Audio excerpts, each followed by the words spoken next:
The contractor said $15,000 for the kitchen. It ended up costing $42,000, and that was just the beginning. Because in house flipping, every single cost you calculate will be wrong.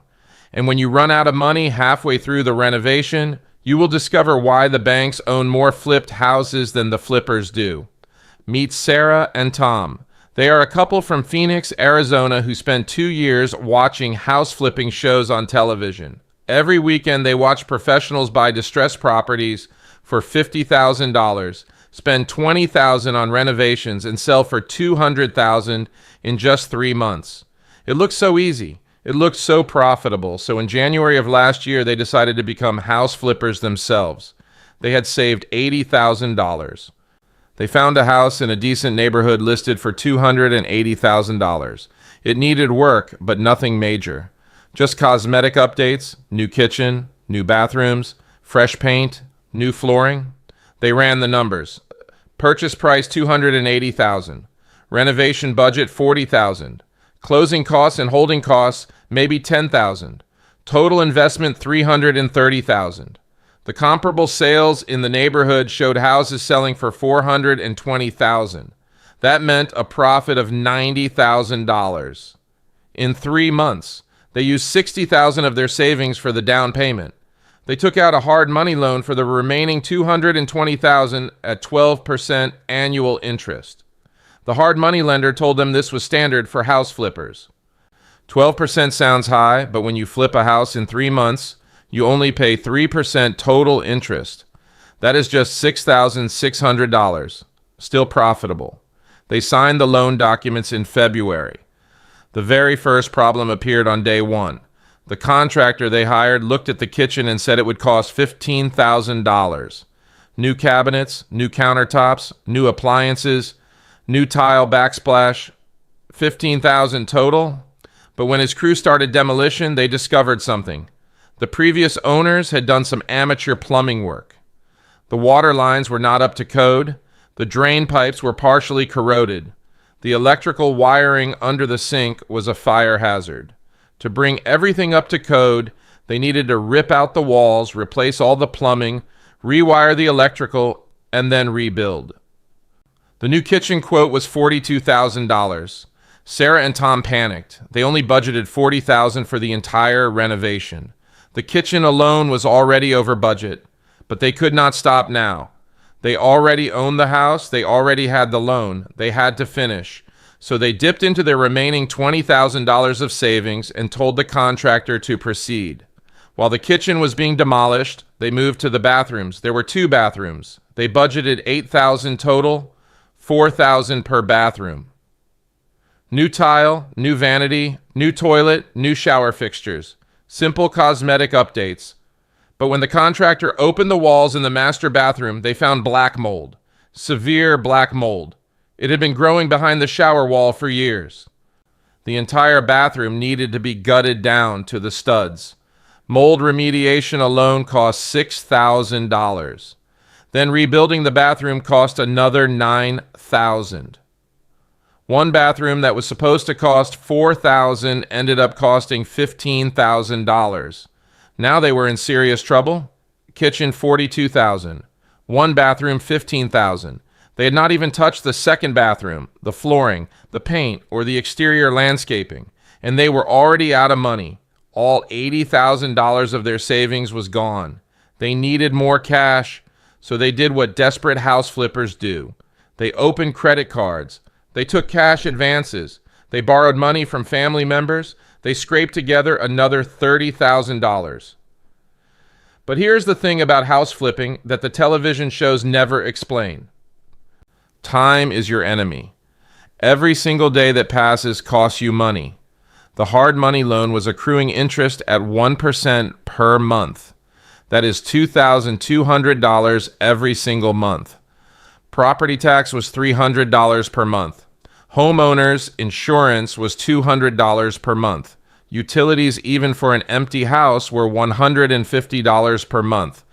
So every month they did not sell the house, they were losing $2,850 just in holding costs. And they were already 3 months into the project.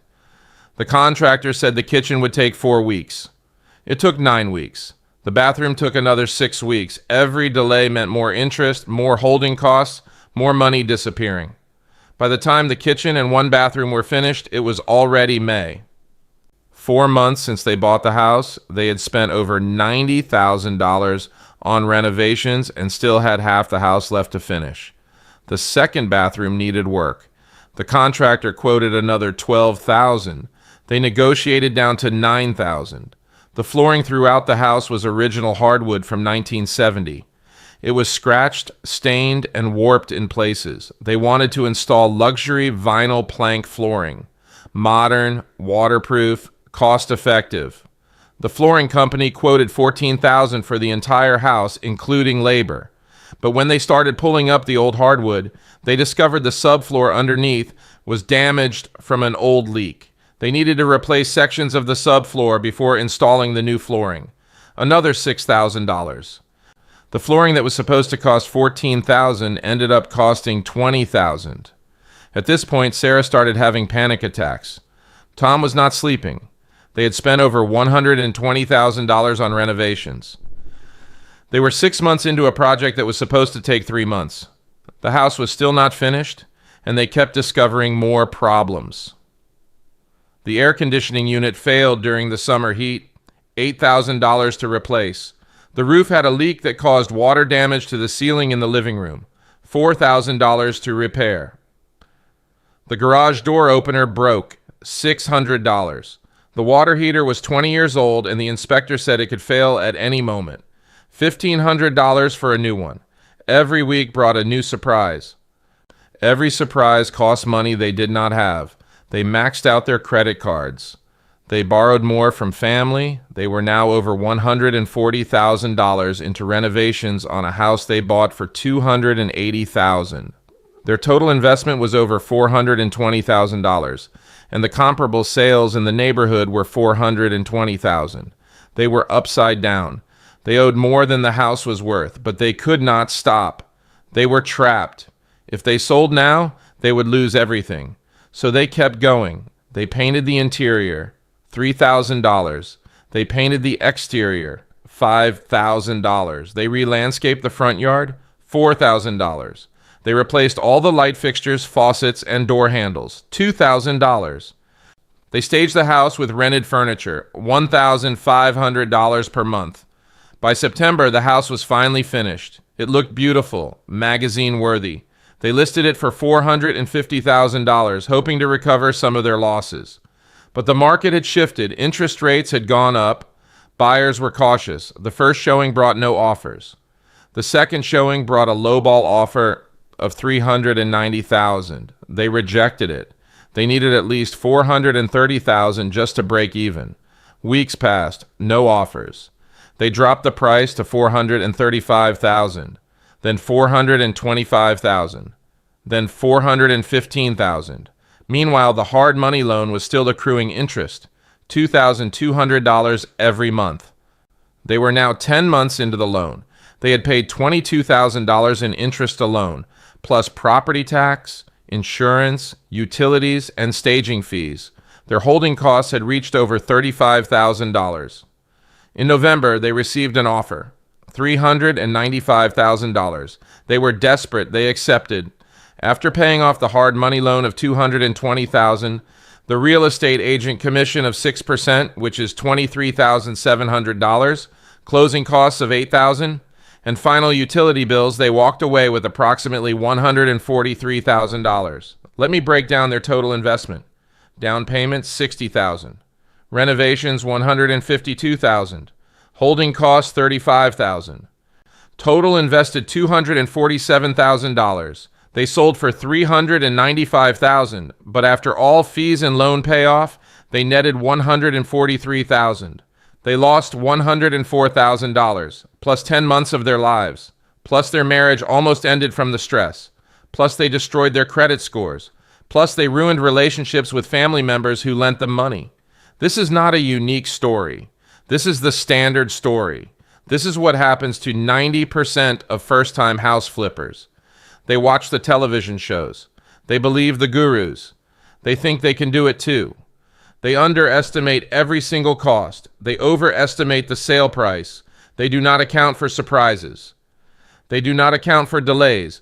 They do not calculate holding costs correctly. They do not understand that contractors always go over budget. They do not realize that every old house hides problems behind the walls. The house flipping gurus on YouTube show you their success stories.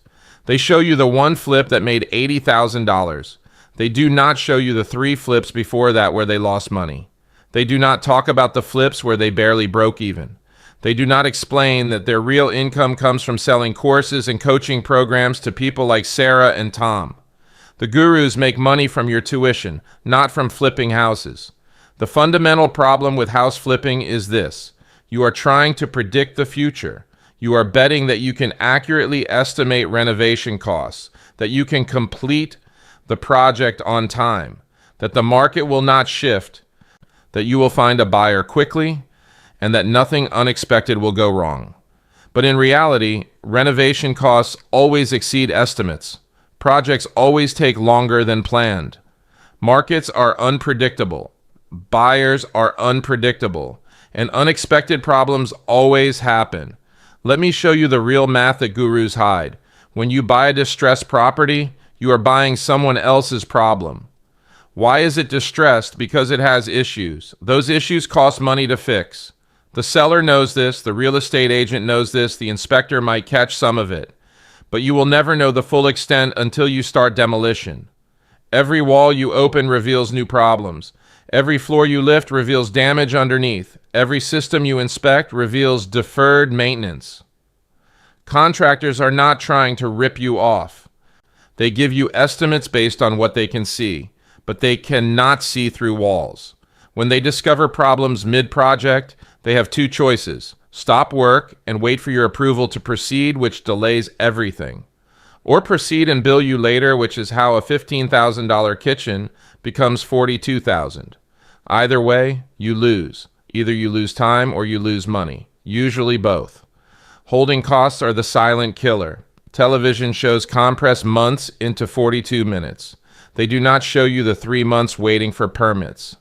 They do not show you the 2 months waiting for the custom countertops to arrive. They do not show you the month spent finding a buyer.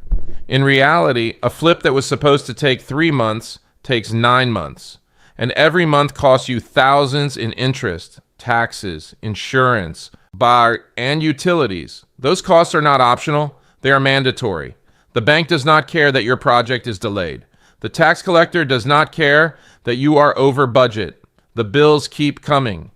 The biggest mistake Sarah and Tom made was not having a contingency fund. They budgeted $40,000 for renovations. They should have budgeted $60,000 and kept $20,000 in reserve for surprises. But even that might not have been enough. Industry experts say you should budget 50% above your initial estimate for contingencies. If you think a project will cost $40,000, budget $60,000 because you will need it. The second biggest mistake was using a hard money loan at 12% interest. Hard money loans are designed for experienced flippers who can move fast. If you can buy, renovate, and sell in 3 months, 12% annual interest is manageable. But if your project takes 9 months, you are paying 9% of the loan amount just in interest. On a $220,000 loan, that is $19,800. That is money that disappears before you even calculate profit. The third mistake was not having an exit strategy. They assumed they could sell quickly. They assumed the market would stay strong. They assumed buyers would love their renovations. But assumptions are not strategies. What if the market drops? What if interest rates rise? What if buyers prefer different finishes than you chose? You need a backup plan. You need to know your absolute minimum sale price. You need to know at what point you cut your losses and move on. The psychological toll of a failed flip is something no one talks about. Sarah and Tom spent 10 months in constant stress. Every phone call from the contractor brought bad news. Every trip to the house revealed new problems. Every check they wrote drained their savings further. They fought constantly about money. They stopped sleeping well. They gained weight from stress eating. Tom developed high blood pressure. Sarah started seeing a therapist. This is what happens when your financial future is tied to a single house that is bleeding money every day. And here is the cruelest part. After losing $104,000, after 10 months of hell, after nearly destroying their marriage, they cannot even write off the loss on their taxes properly. Because they are not professional real estate investors, the Internal Revenue Service treats this as a capital loss. They can only deduct $3,000 per year against their ordinary income. To deduct the full $104,000 loss, they would need to wait over 30 years or have capital gains from other investments to offset it against. The tax code is designed for professionals, not for amateurs trying their first flip. Sarah and Tom are living proof that house flipping is not what you see on television. They did everything that seemed right. They saved money.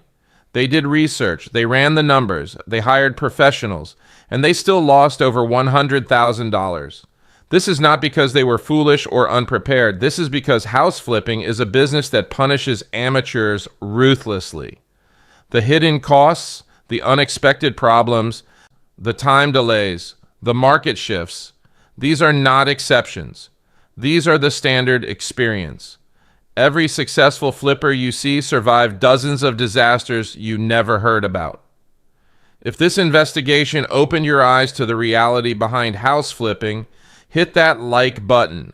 Subscribe to this channel because we are going to continue exposing the truth about real estate investing that the gurus will not tell you.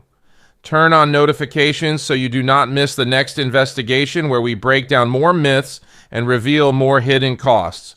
We are not here to sell you courses or coaching. We are here to show you the real numbers, the real risks, and the real stories that could save you from financial disaster.